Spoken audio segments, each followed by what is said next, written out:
Hi, I'm Shannon Peck. I'm co-founder of the Love Center, and I'm also a spiritual healer. I want to talk to you today about honoring womanhood. And this is a really important subject. As a woman, I've been thinking about this a great deal. And I'd like to share an example with you of something that has dawned on me recently about being a woman. For some reason, for years, I've had an internal limit of a certain weight on the scale that when I hit that limit, I suddenly just go nuts and get on a diet or, an eating plan so that I can lose and get right back down. But as I'm going towards that extra 15 pounds, gaining it, up until the moment that I hit that moment where I'm at this limit for myself, I'm very nervous, and I've watched myself, I've tracked my emotions.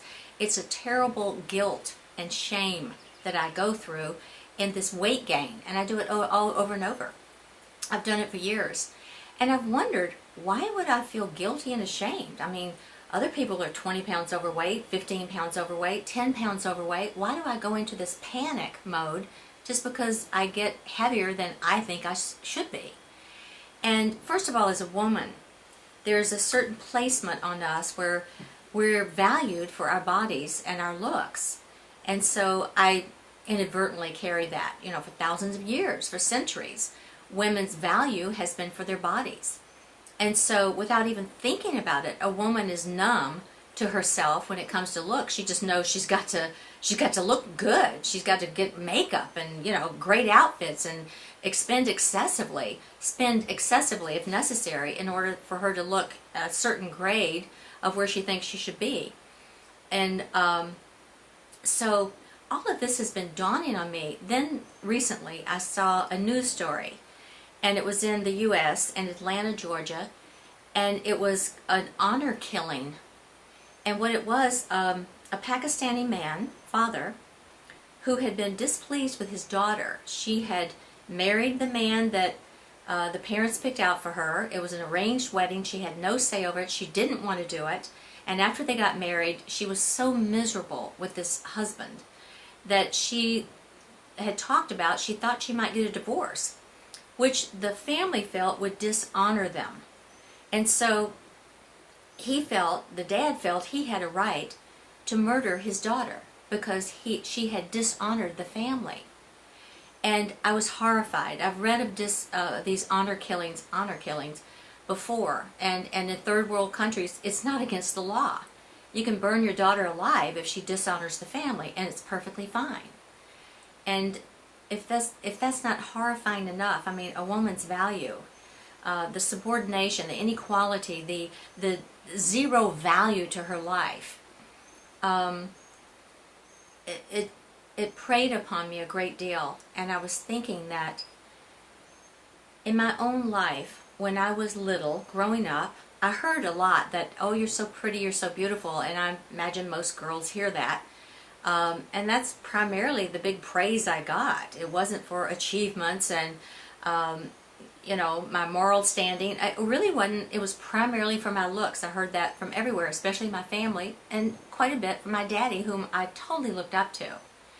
And after I was sitting with that story of this man who had done this honor killing, which I consider very dishonorable, with his daughter, and felt it was totally justified, no matter what country he was in, I realized that, he felt that the daughter had shamed him and his family, and so she deserved to die. Well, the guilt that I have been suffering from all these years when I gain, 10 pounds, 15 or whatever, the shame and guilt comes from my inner deep feeling that I have disappointed and dishonored something that my family took pride in, that I'm supposed to be pretty, I'm supposed to look good, I'm supposed to wear the outfits or the high heels or whatever was expected of me. During all the years growing up, I was pretty much put together all the time because it was expected. I mean, I'm a woman, and that's what everybody compliments me on, and I don't want to disappoint them. And so I carry this burden and have of feeling that I have shamed my family, and myself. And so guilt comes in. And in thinking about the guilt, and I'm thinking about this for men and women, but in my situation, it came to me through a lot of prayer that when we feel shame and guilt from either a person's manipulation, silent, conscious or unconscious, or feeling that we had let down a standard that we felt we should have lived up to, when we have shame or guilt in ourselves, we are self-abandoning. And that's the key to ending shame and guilt, is to stop abandoning. And I recently came to that conclusion. I thought, this is ridiculous.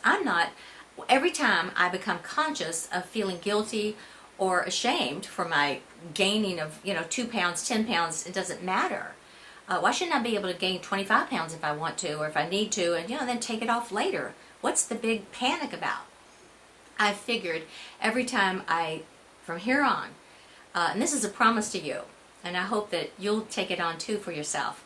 Anytime I feel guilty or ashamed, I'm going to check in with myself and rescue myself with love.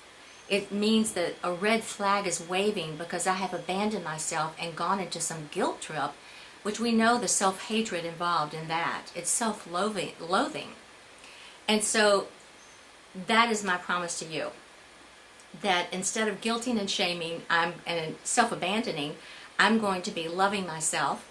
And if I gain 50 pounds, which I hope I don't, but so what? I mean, how important can it be so important as to make me hate myself? No. I will not be dishonored by pounds and by how I look. My value is so much more than how I look. My value and your value is what we carry in our hearts. It's the goodness, it's the love, it's the desire for a better world. It's a desire for and hope for our loved ones and blessings for ourselves and others. I mean, we're so much more than a body. We're so much more than we treat ourselves. We're so harsh and difficult with ourselves. It's time to start honoring ourselves and begin with honoring our own femininity, whether we're male or female. Honor that. Honor the magnificent values and qualities that we carry. You're beautiful. You're angelic. You're from a magnificent source. And it's time to stand up and claim that heritage above any other and live in that light of innocence and purity, because you are the light and you are beautiful, and your innocence far outshines a body, a human life, the troubles we have that are temporary or hard or big or small. Who you are is so much bigger than the experiences we go through. So it's time to learn to love ourselves, to honor our womanhood, no matter what body we're in, and to live the life of pure innocence and light. You deserve it, and I'll be loving you.